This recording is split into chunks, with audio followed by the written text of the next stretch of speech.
예, 오늘 강의 시작하겠습니다. 오늘은 통계적 학습, Statistical Learning에 대해서 공부를 하겠습니다. 크게 세 가지 학습 방법에 대해서 보겠습니다.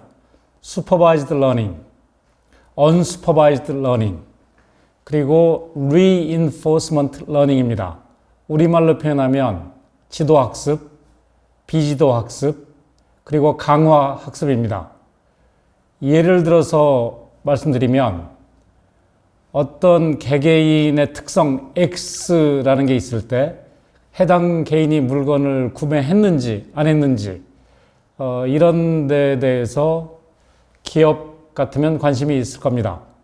그래서 특정한 특성 X를 가지고 있는 개인이 물건을 샀으면 예컨대 Y 값을 1로 기록하고 그렇지 않으면 0으로 기록한다는 것이 한 예가 될 수가 있겠습니다.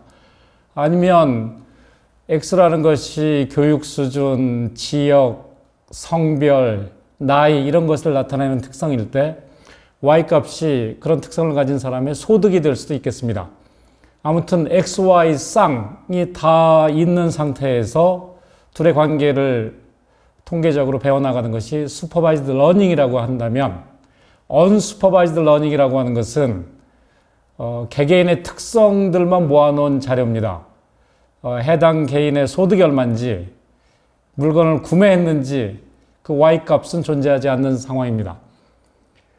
강화학습이라고 하는 것은 여러분들이 댁에서 애완동물로 강아지를 기르신다 그러면 강아지가 어렸을 때 댁에 이제 데려와서 강아지의 행동이 제대로 사회생활할 수 있도록 교육을 시켜야 되겠죠. 그래서 강아지가 잘못하면 혼을 내주고 잘하면 칭찬을 해주고 그러면 강아지로서는 칭찬을 받는 행동을 하기 위해서 사회의 규범을 배워나가는 거죠. 이것이 강화학습이라고 볼 수가 있겠습니다. 또 다른 예로는 이세돌 기사님과 바둑을 둔 알파고 바둑을 둬서 이기면 잘했다고 칭찬을 해주고 졌으면 칭찬을 안 해주겠죠. 그러면 이제 바둑 프로그램 자체가 이기는 방법을 터득해 나가는 그런 과정도 하나의 강화학습이라고 이해할 수가 있겠습니다. 지도학습에는 리그레션 문제, 회귀분석 문제가 있고 클래시피케이션 문제, 분류의 문제가 있습니다. 비지도학습으로서 오늘 우리가 주성분 분석, Principal Component Analysis, 그리고 군집 분석, 클러스터링 어널리시스에 대해서 살펴보도록 하겠습니다. 자, 비지도 학습의 예로서 먼저 주성분 분석을 살펴보겠습니다. 주성분이라는 것이 도대체 뭐냐? 데이터의 차원을 축소함으로써 데이터에 들어있는 정보를 압축하는 아주 대표적인 통계 기법 중에 하나입니다. 예컨대 저희 특성이 여러 가지가 있겠죠. 뭐 나이, 성별, 학력, 거주 지역 등등 여러 개의 특성이 있겠습니다. 그런 경우에 저에 대한 특성을 일일이 다 열거하면 수도 없이 많겠죠. 그 수도 없이 많은 특성 중에 핵심이 되는 특성, 그것을 낮은 차원의 문제로, 즉 애당초 저에 대해서 특성이 예컨대 수백 가지가 있었다. 그러면 그 수백 가지를 대표적인 특성, 두 번째로 대표적인 특성, 세 번째 등등 해서 수백 개보다 훨씬 적은 수의 특성으로서 저를 묘사하는 거죠. 이때 중요한 것은 저를 묘사할 때 저와 데이터셋에 있는 다른 많은 사람들과 구분되는 방식으로 저를 요약해야 되겠죠. 저의 특성을 잡았는데 다른 사람들도 다 동일한 특성을 가지고 있다 그러면 저를 뭐 특징 짓는데 별 도움이 안 될 수가 있겠습니다. 이것이 주성분 분석의 기본적인 개념입니다. 자, 이제 수식이 좀 등장하죠. 여러분들이 수식 좋아하시지 않는다는 거 잘 알고 있습니다. 저도 좋아하지 않습니다. 여기 G라고 하는 표현을 잠깐 보시면 X1, X2, 해서 XP까지 P계의 특성들을 선형결합한 겁니다. 여기서 저 앞에 있는 개수들은 다 가중치라고 생각하시면 되겠습니다. 앞서 제가 말씀드린 예에 서 P라고 하는 것은 수백 가지의 저에 대한 특성들 하나하나라고 생각하시면 될 거고, 여기서 Z1이라고 표현한 것은 그 수백 개의 특성을 어떻게 결합해서 저를 다른 분들과 가장 잘 구별시킬 수 있을까? 그러면 저희 특성 중에 성별에 어느 정도의 웨이트를 주고, 나이에 어느 정도의 웨이트를 주고, 또 몇백 번째 마지막 특성에 어떤 웨이트를 줘서 새로운 변수를 만들어내면 그 변수가 저에 대해서 가장 잘 대표를 할까? 뭐 이런 개념이라고 생각하시면 되겠습니다. 그렇게 해서 첫 번째 저에 대한 주 성분, 가장 핵심적인 성분을 뽑아내시고 나면 그 다음에는 이러한 논리 체계를 반복해 나가면 되겠습니다. 즉, 첫 번째 성격과는 별개의 성격이면서 두 번째로 저를 잘 가장 대표할 수 있는 성분을 뽑아내는 것이 두 번째 주성분입니다. 그리고 첫 번째와 두 번째 주성분이 뽑히고 나면 그 다음에는 세 번째, 네 번째 이렇게 해서 성분을 뽑아 나가면 되겠습니다. 자, 이 그림을 보실까요? 이 경우에는 아주 간단하게 P가 2인 상황입니다. 그래서 인구, population과 세로축의 광고비 지출, advertisement spending 두 가지 정보가 나와 있습니다. 그리고 여기에 점들로 되어 있는 게 이른바 산포도죠. 스캐터 플롯. 스캐터 플롯이 나와 있고, 여기서 두 개의 직선이 그려져 있습니다. 하나는 우상향하는 직선, 또 하나는 약간 세로에 가까운 점선이죠. 자, 이 자료들의 분포를 보시면 우상향하는 실선의 직선을 따라서 자료가 가장 많이 펼쳐져 있죠. 자료가 가장 많이 펼쳐져 있다고 하는 것은 그 특성에 따라서 개개인을 다시 표현했을 때 개개인이 가장 잘 차별화되는 식으로 대표가 된다, 이런 거죠. 그래서 실선에 해당하는 것이 첫 번째 주성분이 되겠습니다. 다음으로 세로에 가까운 점선을 보시면 첫 번째 직선과 직각입니다. 수학적으로 직각이라는 것은 첫 번째 성분과 전혀 관련성이 없다라는 것이죠. 즉, 첫 번째 직선으로서 저에 대한 대표적인 first principal component를 추출해내고 나머지 부분 중에서 점선으로 픽업을 하면 나머지가 가장 잘 대표가 된다, 이런 겁니다. 이것을 그 두 번째, 세 번째에서 그림으로 표현한 겁니다. 즉, 세 번째 그림은 어떻게 보면 첫 번째에 있는 좌표축을 바꾼 것이죠. 첫 번째 주성분을 가로축에 두고 두 번째 주성분을 세로축으로 둬서 원래 있던 점들을 좌표 변환해서 표현한 그런 게 되겠습니다. 여전히 조금 어려우신가요? 주성분 분석이 선형대수에서의 행렬의 고유근, 고유 벡터를 구하는 이른바 아이겐 디컴포지션 문제와 밀접하게 연결이 되어 있습니다. 이 개념을 설명드리기 위해서 제가 수식을 좀 써보겠습니다.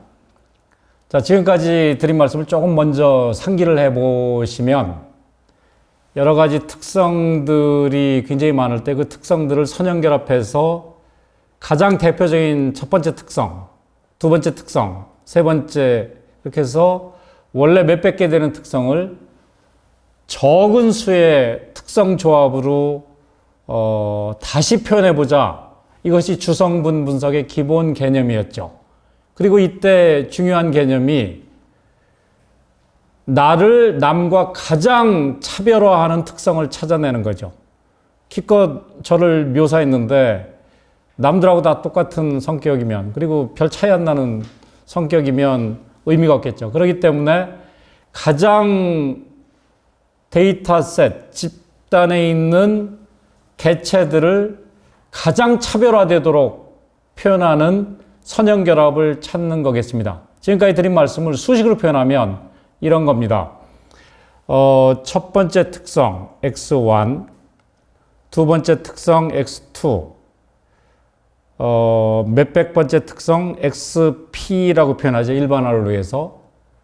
그리고 각각을 선형결합해서, 즉 첫 번째 특성에 파이1이라는 계수를 곱해주고, 두 번째 특성에 파이2라는 계수를 곱해주고, 마지막 특성에 파이p라는 계수를 곱해서 선형결합이니까 곱해서 더하는 거죠.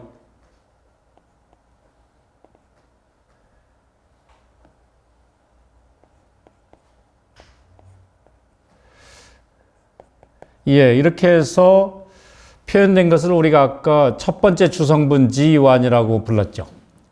자, 그런데 여기에 우리가 어떤 연산을 하고 싶으냐면, 이 G1이라고 하는 특성이 사람마다 다른 값을 가질 텐데, 여러 사람에 걸쳐서 최대로 변화해줘야 되겠죠. 이게 변하지 않는다는 것은 나와 남이 차별화가 안 되는 거죠. 첫 번째 특성이 여러 사람에 걸쳐서 최대한의 변화를 보인다. 변화, 통계학적으로 무슨 개념인가요? variance의 개념이죠. 분산. 즉 G1의 분산, variance. 아이고, 제 글씨가 다시 좀 깨끗하게 써볼까요?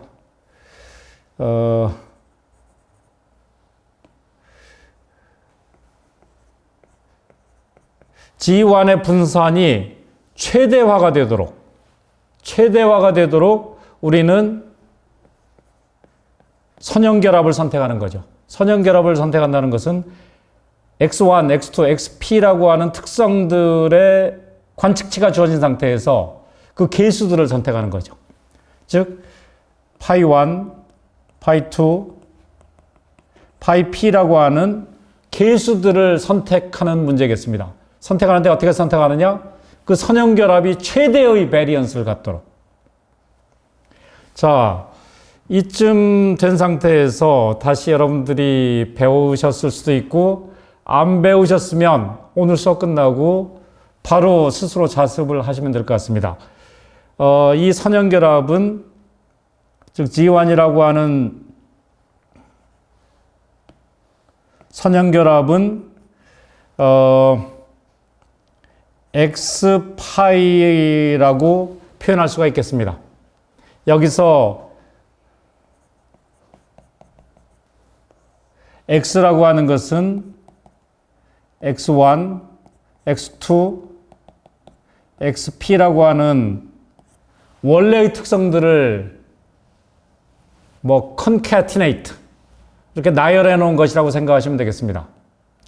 그리고 파이라고 하는 것은 첫 번째 계수 파이1, 두 번째 계수 파이2, 마지막 계수 파이p를 세로 방향으로 모아놓은 것이라고 생각하겠습니다.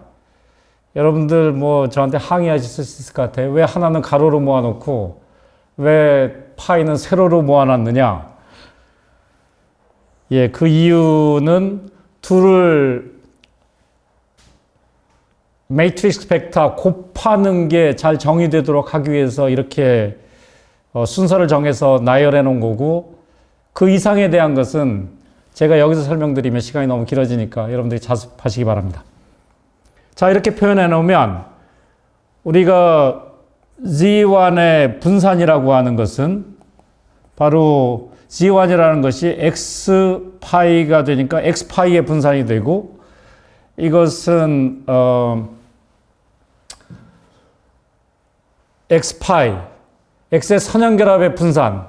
역시 이것도 여러분들이 자습을 좀 하실 필요가 있을 것 같은데, 파이 프라임, x 프라임, x 파이 이런 식으로 표현할 수가 있겠습니다.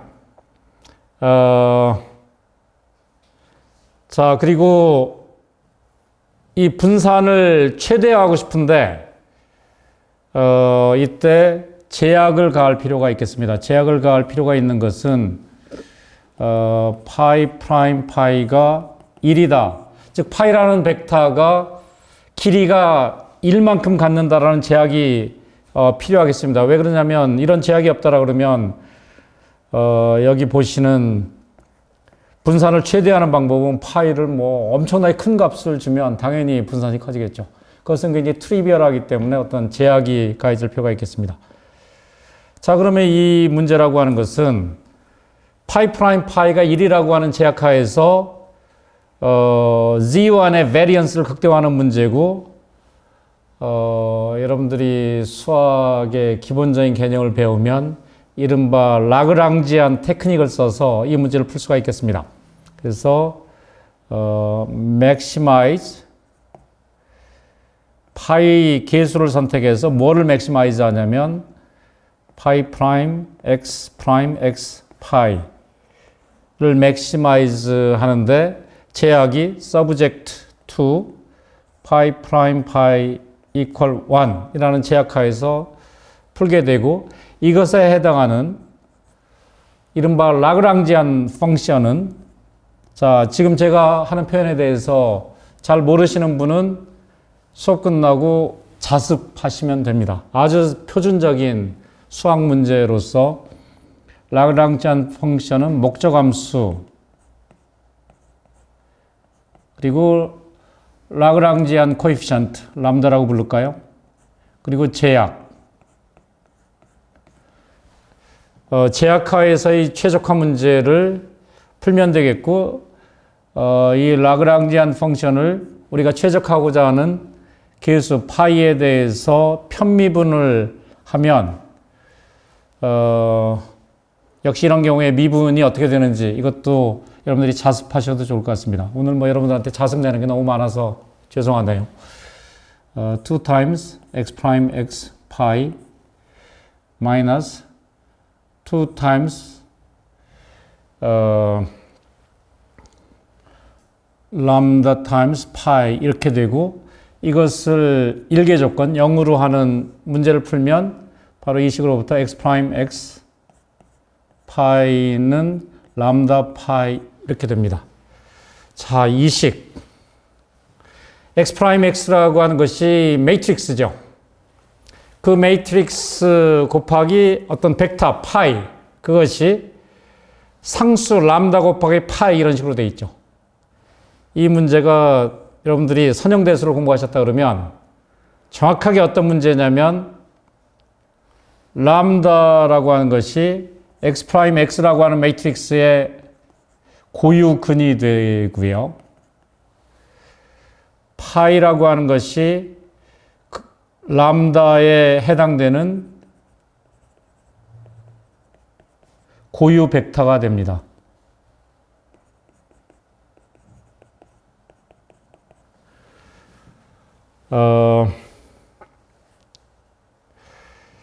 이 식에서 엉터리 수학을 한번 해볼까요? 엉터리 수학이라고 하는 것은 좌변과 우변에서 공통인 파이를 캔슬아웃 시킨다고 치면 사실은 캔슬아웃이 안 돼요. 매트릭스 연산이기 때문에. 그렇지만 직관을 얻기 위해서 서로 상쇄된다고 치면 좌변은 매트릭스 x 프라임 x가 남고 우변은 상수 람다가 남죠.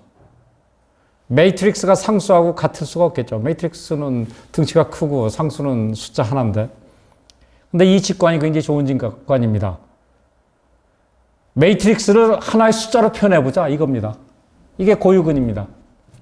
매트릭스라는 게 숫자의 나열이니까 거기에 있는 직관을 알아내기가 굉장히 어렵죠. 바로 그렇기 때문에 이 매트릭스를 하나의 숫자로 대표해보자. 이것이 고유근입니다. 그리고 파이라고 하는 것은 그러한 고유근에 해당하는 고유 벡터입니다. 자, 지금까지 우리가 뭘 풀었나요? 수학을 너무 달려왔기 때문에 여러분들이 수식을 다루는 가운데 여러분들의 상식이 멎었을 수가 있을 것 같습니다. 그래서 뭘 어떻게 해서 여기까지 왔는지 좀 리뷰를 해보겠습니다. 애당초의 특성 x1서부터 x2, x3, xp가 너무나 특성이 많습니다. p가 몇백 이렇게 됩니다. 그래서 이 특성들을 선형결합해서 하나의 대표적인 특성, first principle component. 또 그것과 독립이면서 오소고날, 직교하면서 남은 특성들을 가장 또 대변하는 두 번째 주성분. 이런 식으로 찾아 나가고자 하는 것이죠. 그래서 일단 이러한 문제가 왜 선형대수에서 고유근, 고유벡터 문제와 연결이 됐는지를 보기 위해서 우리가 수식을 조금 연산을 했습니다. 여러 가지 특성들을 선형결합한 것. 그것은 선형대수의 기본적인 연산을 이용해서 표현했더니 X라고 하는 매트릭스와 개수들로 이루어진 파이 벡터를 곱한 형태로 표현이 되고 그것의 variance는 파이 프라임, x 프라임 x 파이 형태로 되고 그것을 최대화하는데 개수에 아무런 제약이 없으면 개수값을 무조건 크게 하면 variance 값이 커지니까 그것은 너무나 트리비얼해서 개수 자체의 유클리디안 디스턴스가 1이 되도록 즉 개수 벡터의 인너 프로덕트, 내적이 1이 되도록 제약을 가했습니다. 그러고 보니까 제약하에서의 최적화 문제고 제약하에서의 최적화 문제를 푸는 대표적인 기법인 라그랑지안 테크닉을 써서 일개 조건을 풀었더니 다름 아닌 그 개수 벡터들이 x 프라임 x라고 하는 x의 어떤 변동을 나타내는 x의 세컨드 모먼트 매트릭스의 고유 벡터가 되더라. 즉 고유 벡터라는 걸 이용해서 개수로 활용하면 결합하면 즉 몇백 개의 특성을 고유 벡터를 이용해서 결합하면 주성분이 얻어진다. 그 직관을 얻은 거죠. 자, 여기서 제가 수식적으로 더 확장하지 않는 이유는 너무 수식으로 들어가는 게 바람직하지 않기 때문에 직관만 얻기 위해서 첫 번째 단계의 연산만 했습니다.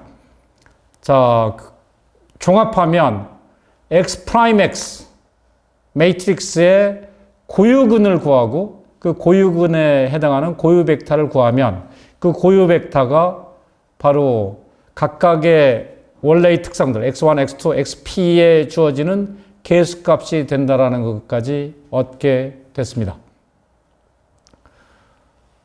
몇 가지만 테크니컬하게 말씀을 드릴까요? x가 왜 매트릭스냐?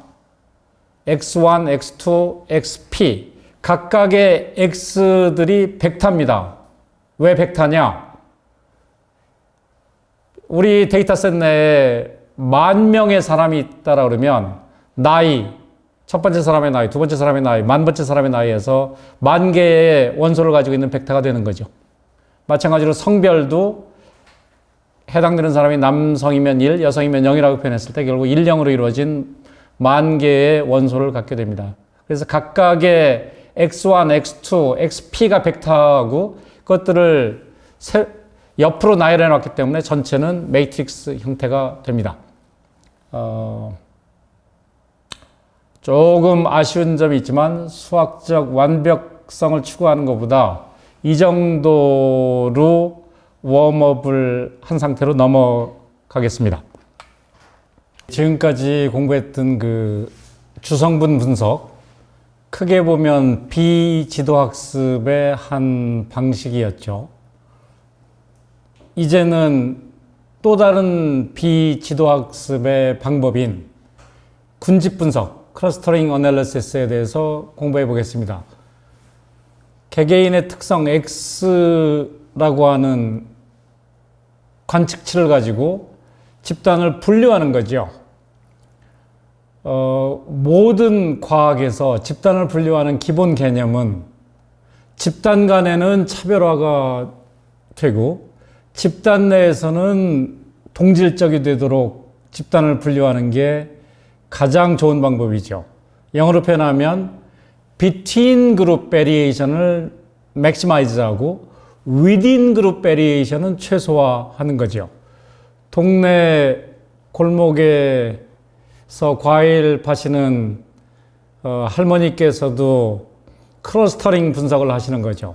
사과를 크기나 품질에 따라서 상중하로 분류했을 때 상등품 내에서는 차이가 별로 없고 중등품도 그 자체 내에서 차이가 없고 하등품도 차이가 없는데 상중하에 걸쳐서는 차이가 최대가 되도록 할머니께서 애쓰셔서 사과를 분류하시겠죠. 지금 드린 말씀을 수식으로 표현하면 이렇습니다. 여기서 WCK라고 하는 것은 CK라고 하는 집합, CK라고 하는 K번째 군집을 나타내는 거고 W라고 하는 것은 within을 나타냅니다. 즉 K번째 군집 내에서의 집단 내 변화, 그것이 WCK로 표현이 된 거고 이것을 모든 군집에 걸쳐서 합쳤다. 그것이 시그마 K는 1에서부터 대문자 K까지 합친다 이런 거고 그러면 그 전체가 의미하는 바가 집단 내 편차들을 다 합친 거죠. 우리는 그것을 최소화하는 식으로 집단을 구분하고자 합니다. 즉 집단 내 편차들의 차이가 합이 최소화되도록 우리는 군집을 결정하는 거죠. 그 하나의 방법으로서 이른바 K-means clustering이라는 것에 대해서 소개를 하겠습니다. 자, K-means clustering의 알고리즘은 다음과 같습니다. 각각의 개개인에게, 즉 어떤 표본에 있는 개개인에게 무작위로 집단을 구분하는 거죠. 즉 캐피탈 K가 2라고 그래 보죠. 두 집단으로 구분한다. 그러면 처음에 아무나 두 집단 중에 한쪽으로 가라고 선정해서 처음에는 그냥 둘로 나누는 거죠. 그렇게 나누면 집단 간 편차가 극대화가 될 리가 없겠죠. 그리고 집단 내 편차가 최소화되지도 않았겠습니다. 자, 그러면 이때는 어떻게 하냐면 일단 나눠놓고 나서 그 각 집단의 대표적인 X값, 즉 그 집단의 중심, 센트로이드라고 하죠. 중심이라고 하는 것은 측정하는 방법이 여러 개가 있겠지만 한 가지 방법은 X1의 평균, X2의 평균, XP의 평균.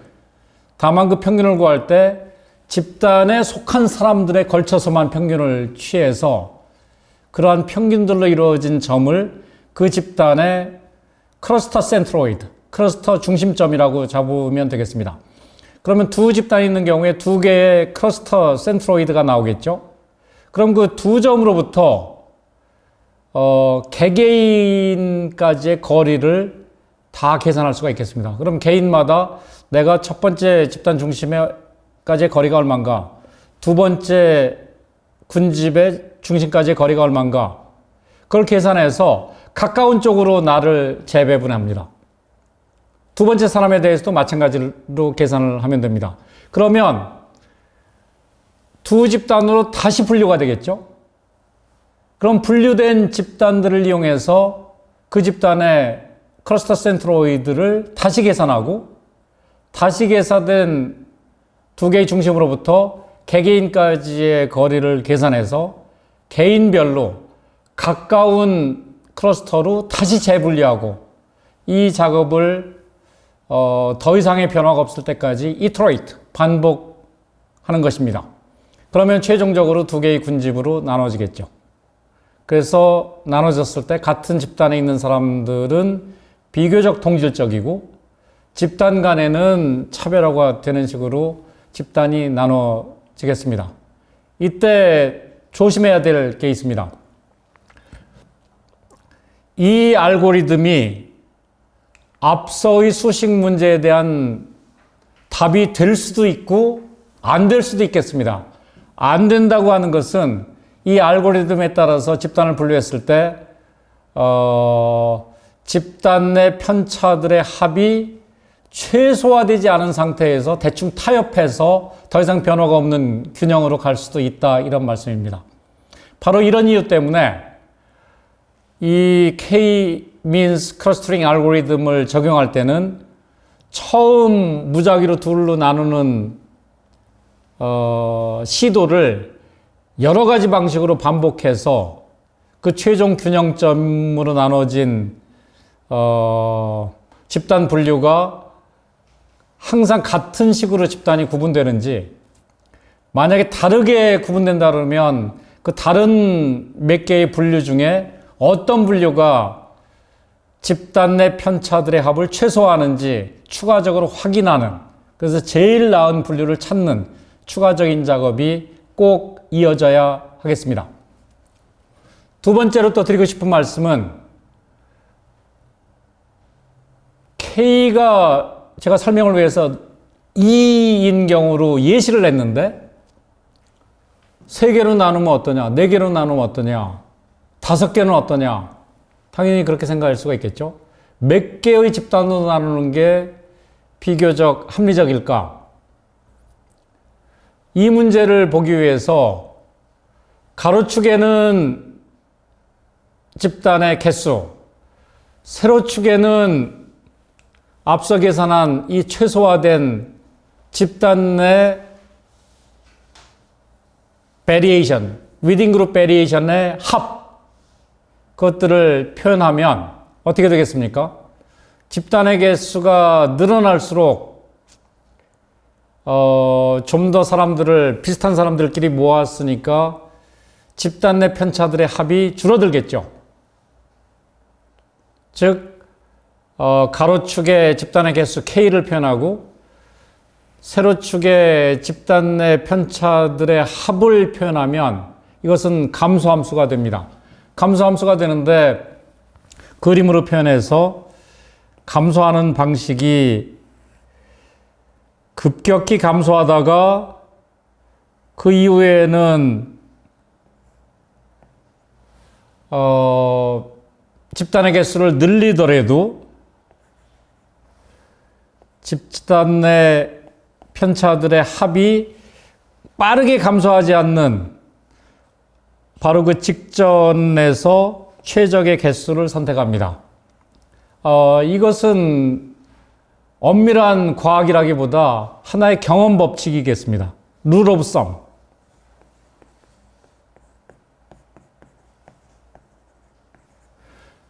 그래서 이 정도로 집단의 개수를 선택하는 것이 많은 사람들이 통상적으로 쓰고 있는 거다, 이런 거고, 이 법칙을 엘보우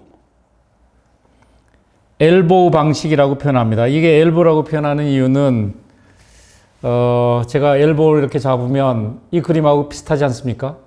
여기 중간에 팔꿈치 부분에서 이 전까지는 급격히 감소하다가 팔꿈치 부분부터는 완만하게 감소하는 그 엘보에 해당하는 K 값을 선택해서 집단의 개수로 한다, 그런 의미에서 엘보우라는 표현을 쓰기도 합니다. 자, 이번에는 또 다른 클러스터링 방식에 대해서 살펴보겠습니다. 이 방식의 이름은 우리말로는 어떻게 번역됐는지 제가 잘 모르겠네요. 죄송한데요. 영어로 Hierarchical Agglomerative Clustering. Hierarchical, 위계가 있다, 이런 얘기죠. Agglomerative, 점점 합쳐간다, 이런 얘기죠. 그래서 이 클러스터링 방식의 특징은 애당초 수많은 개체들이 있을 때 개체 하나하나가 별도의 클러스터를 이룬다, 이렇게 생각하는 거죠. 즉 데이터셋 내에 10만 명이 있다, 그럼 처음에 10만 개의 클러스터가 있다, 이렇게 생각하는 겁니다. 그런 다음에 서로 거리를 재서 거리가 가장 가까운 것부터 합치는 거죠. 그 다음에는 또 거리가 가장 가까운 걸 또 합치고 이렇게 해서 합쳐나가면 결국에 와서 클러스터의 개수가 줄어드는 거죠. 자, 이 그림의 예시는 애당초 9명이 있는 경우입니다. 9명을 어떻게 묶을까? 이런 문제죠. 그래서 9명을 9개, 각각 1명씩만 있는 클러스터 9개부터 시작합니다. 그것이 제일 바닥부터 시작하는 거예요. 자, 이 9명에 대해서 오른쪽 그림을 보시면 두 개의 특성이 있습니다. X1과 X2. X1이 예를 들어서 키, X2가 몸무게라 그러면 우리가 하는 문제는 키와 몸무게를 기준으로 해서 9명을 비슷한 사람들끼리 묶자, 이런 개념입니다. 그래서 9명을 처음에는 다 따로따로 묶지 않고 한 명씩 두는 거죠. 그것이 왼쪽에서 처음 바닥 0에서 9명이 다 이제 시작하는 거고요. 오른쪽 그림에서 보면 오른쪽 북서쪽에 있는 스케이트 플랫을 보면 9명의 키와 몸무게가 산포도상에 표현이 되어 있습니다. 자, 이 산포도를 보시면 누가 가까워요? 거리를 유클리디안 디스턴스, 피타고라스 정리에 따라서 거리 계산하시는 거 알죠? 좌표상에서. 그렇게 거리를 재시면 5번하고 7번이 가까운 거 아시나요? 5번하고 7번. 그래서 5번하고 7번을 그룹으로 묶었습니다. 그러면 이제는 클러스터의 개수가 몇 개예요? 처음에 9개에서 시작해서 둘이 묶였으니까 8개로 하나가 줄었죠. 그래서 북동쪽에 있는 그림을 보면 이제 산포도상에 2개가 묶였기 때문에 전체 8개가 나와 있는 셈입니다. 다시 이제 남서쪽 그림을 보면 나머지 중에, 나머지라고 굳이 표현하지 말고 합쳐진 것까지 포함해서 8개 클러스터 중에서 가까운 게 또 어디냐? 1과 6이 가깝습니다. 그래서 그 다음엔 1과 6이 묶여요. 그러면 이젠 클러스터 개수가 또 하나가 줄어서 7개가 됩니다. 7개 중에 그럼 또 어디가 가깝냐? 봤더니 이미 묶인 5, 7이라고 하는 클러스터와 독립적으로 혼자 있었던 8이 가깝습니다. 그래서 이 3개가 다시 묶입니다. 그래서 클러스터가 또 하나가 줄어듭니다. 같은 얘기를 왼쪽 그림으로 표현한 것이 hierarchical agglomerative clustering을 시각적으로 보여주는 게 됩니다. 그래서 왼쪽에 있는 그림을 이른바 덴드로이드 다이어그램 이렇게 부릅니다. 덴드로이드, 어려운 영어네요. 자, 왼쪽 덴드로이드 그림을 보시면 세로축에는 거리가 표시되어 있습니다. 유클리디안 디스턴스. 그래서 제일 바닥에는 0, 거리가 0 이하에 있는 것들만 묶는다. 그러니까 각각 떨어져 있는 거예요. 그러다가 거리가 올라가면서 예컨대 세로축이 그 다음에 0.5죠. 거리가 0.5 이하인 것들은 둘로 묶었다. 그렇게 해서 보니까 5와 7이 묶였고, 제일 먼저. 그 다음에 1과 6이 묶였고, 그 다음으로 5, 7과 8이 묶였고, 이렇게 해서 묶여나가는 과정을 묘사한 겁니다. 자, 왼쪽 그림에서 보시면 이 그림을 봄으로써 키와 몸무게의 관점에서 5라는 개체와 가장 가까운 개체가 누구냐? 7이다. 이런 거고요. 1과 가장 가까운 개체가 누구냐? 6이다. 이런 거고. 그럼 둘 사이의 거리는 얼마냐? 둘이 묶인 그 위치의 세로축 좌표죠. 1, 6의 거리를 볼까요? 0.5보다 좀 낮죠. 그러니까 0.3 정도 거리가 떨어져 있다. 이런 거고. 5와 7의 거리는 그거보다 조금 더 거리가 덜 떨어져 있죠. 그러니까 제일 먼저 묶였던 거죠. 이해되십니까? 이런 식으로 해서 묶어 나가면 우리는 필요에 따라서 이 덴드로이드 다이그램을 봄으로써 전체 9명으로 이루어졌던 집단을 필요에 따라서 둘로 나눌 수도 있겠습니다. 둘로 나눈다 그러면 어떻게 되겠어요?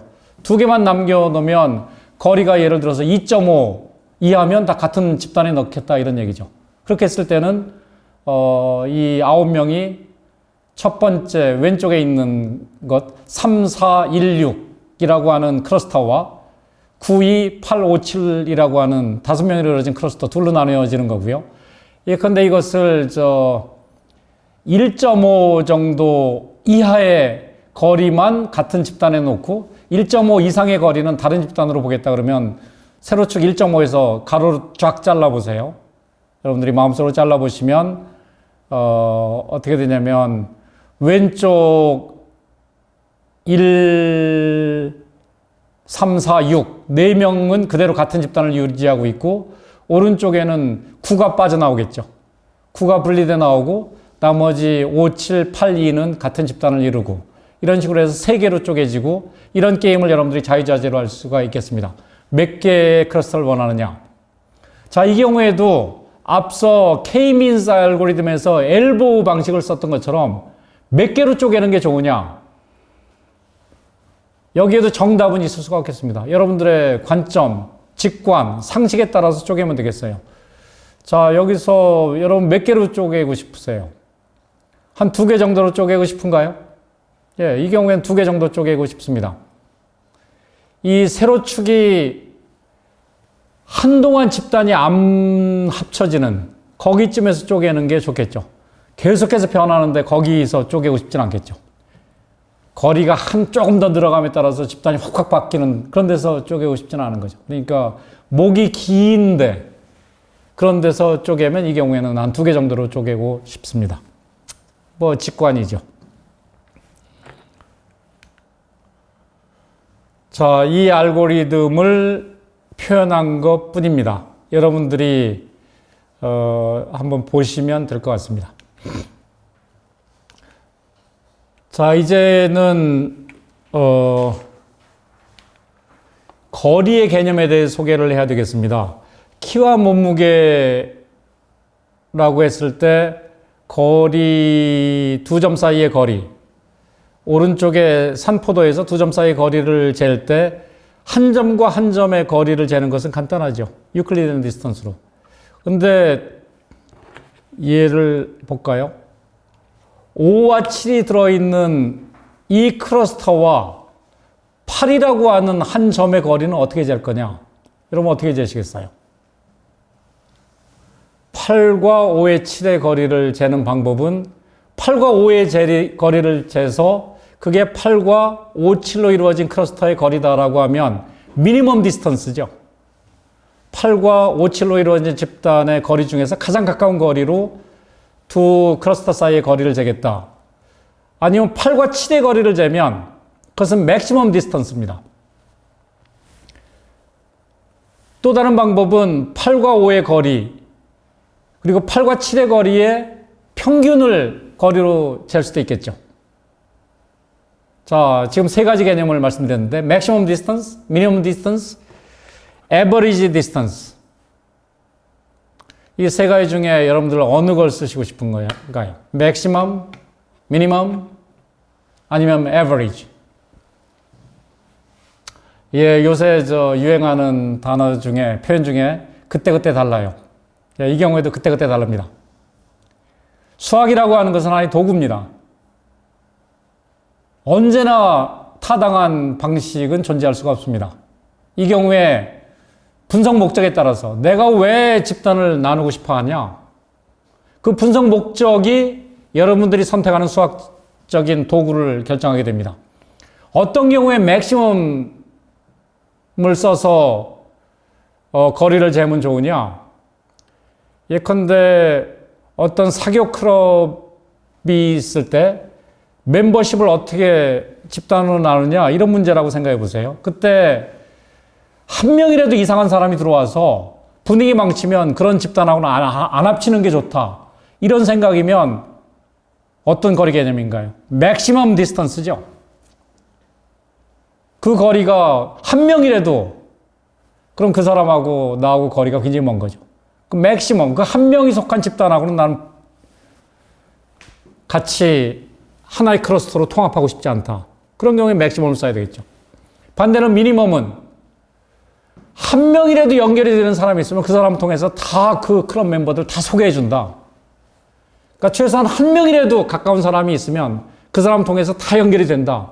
이런 세상이라고 그러면 미니멈 디스턴스가 적절하겠습니다.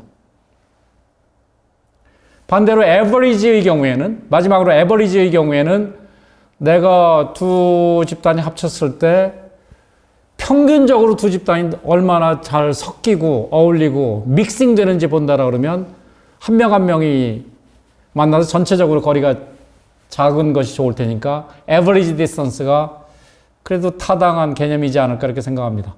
그래서 이것은 여러분들의 분석 목적에 따라서 거리도 선택하시면 되겠습니다. 자, 수고하셨습니다.